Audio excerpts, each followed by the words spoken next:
तो हेलो प्यारे बच्चों, कैसे हो आप लोग। उम्मीद करते हैं आप लोग मस्त होंगे, स्वस्थ होंगे और अच्छे से मन लगाकर प्यारे बच्चों अपने अपने पढ़ाई में व्यस्त होंगे। तो प्यारे बच्चों फटाफट से क्लास को शेयर कर दीजिए। अगर आप क्लास को क्लिक किए हैं तो फटाफट से अपने अपने दोस्तों के पास क्लास को शेयर कर दीजिए और क्लास को लाइक भी कर दीजिए। प्यारे बच्चों क्लास को लाइक भी कर दीजिए, ठीक है। और जो बच्चे चैनल पर नए हैं उनसे हाथ जोड़कर विनती है प्यारे बच्चों कि चैनल को सब्सक्राइब भी कर लीजिए, क्योंकि प्यारे बच्चों केवल और केवल 30 सब्सक्राइबर और है। अगर 30 मेंबर और हमारे चैनल पर जुड़ जाएंगे, अगर 30 मेंबर और हमारे चैनल पर जुड़ जाएंगे तो अपना पूरा 500 का परिवार हो जाएगा, पूरा 500 का परिवार हो जाएगा। और इसका हो सकता है तो सेलिब्रेशन भी होगा, ठीक है। तो चलिए हम यही कहना चाहते हैं कि अपने अपने दोस्तों के पास, अपने अपने भाइयों के पास, अपने अपने बहनों के पास, और प्यारी प्यारी बहना भी अगर आप देख रही हैं तो अपने अपने भाइयों, दोस्तों और अपने अपने सखियों के पास ये सबको शेयर कर दीजिए। और प्यारे बच्चों, प्यारे प्यारे बच्चों,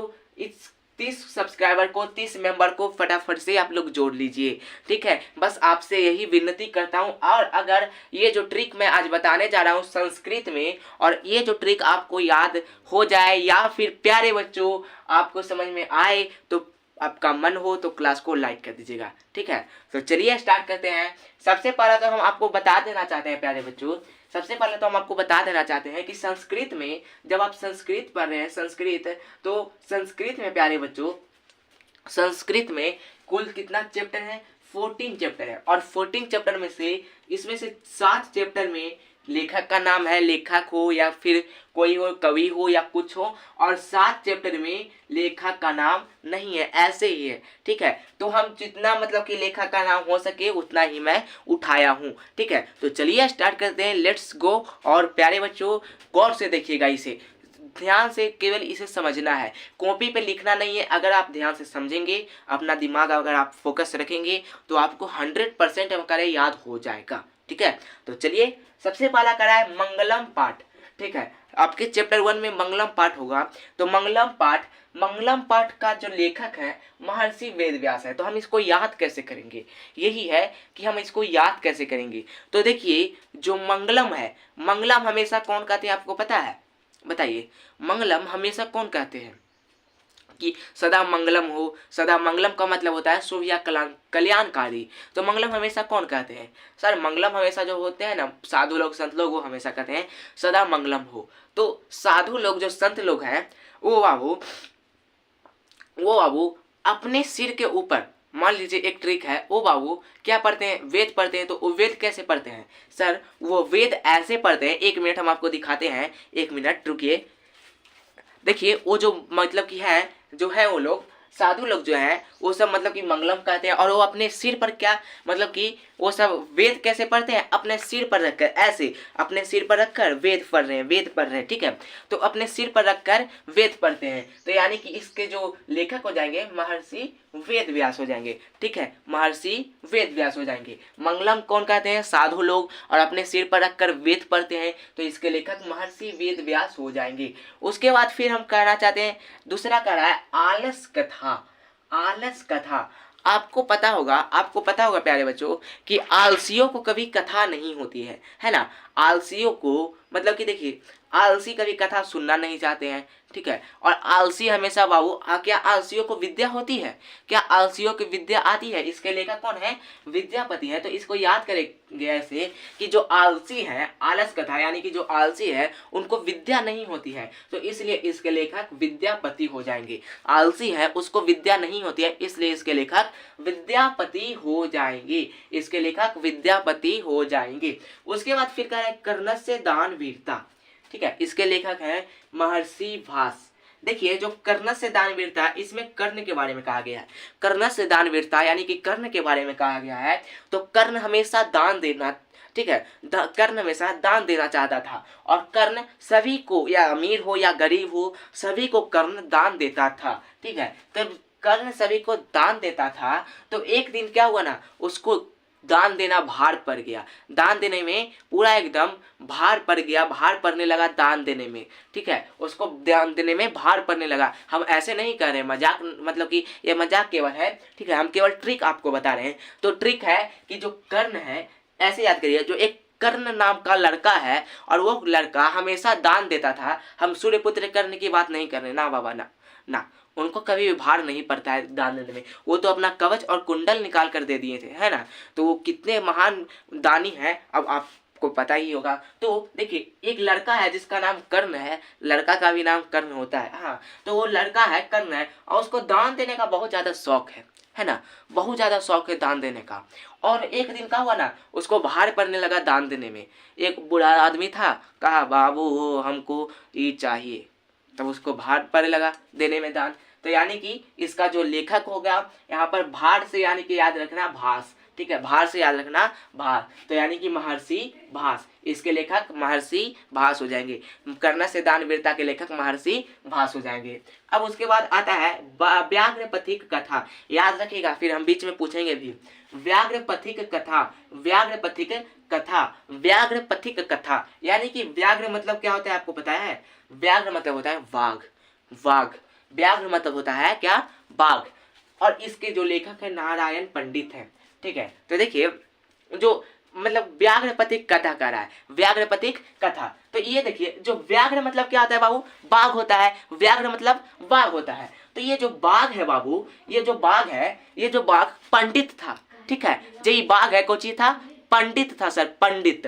तो इसको याद रखिएगा कि व्याघ्रपथिक कथा के लेखक नारायण पंडित, और हमेशा नारायण नारायण गूंजते रहता था उसके मन में, नारायण नारायण नारायण। तो इसलिए इसके जो लेखक है नारायण पंडित हो जाएंगे, ठीक है। व्याघ्रपथिक कथा के लेखक नारायण पंडित, ठीक है। एक बाघ था जो हमेशा नारायण नारायण बकते रहता था और वो पंडित था, तो व्याघ्रपथिक कथा के लेखक पंडित। ऐसे तो इसमें क्या पढ़ना है, जो ये बाघ था ना बहुत ज्यादा लालची था, बहुत ज्यादा मतलब कि कह सकते हैं बहुत ज्यादा लोभी था। एक पथिक को कैसे मार कर खाया था आपको पता ही होगा अगर पढ़े होंगे तो, है ना। उसके बाद कह रहा है नीति श्लोक, नीति श्लोक। अब आपको ये पता होना चाहिए कि जो नीति, ठीक है, आजकल के जो बच्चे हैं नीति से दूर रहते हैं या नीति के पास आते हैं। अगर कोई बच्चे को ज्ञान देने लगेंगे हम कि बाबू ऐसा नहीं करना चाहिए, तो तुरंत बोलेगा तू हमको कौन होता है सिखाने वाला, तू हमको कौन होता है सिखाने वाला। तो आजकल के बच्चे को है नीति से दूर रहते हैं, आजकल के बच्चे नीति से दूर रहते हैं, गाली गलौज एक दूसरे से करते रहते हैं, तो नीति से वो लोग दूर रहते हैं। तो इसके जो लेखक है क्या है? महर्षि विदुर, ठीक है, दूर से लिखना विदुर, ठीक है, दूर से याद रखना विदुर। नीति से आजकल के बच्चे दूर रहते हैं और नीति श्लोका के लेखक महर्षि विदुर हो जाएंगे, ठीक है। उसके बाद कह रहा है मंदाकिनी वर्णम, मंदाकिनी वर्णम। अब मंदाकिनी मतलब होता है बाबू गंगा नदी, क्या होता है? गंगा नदी।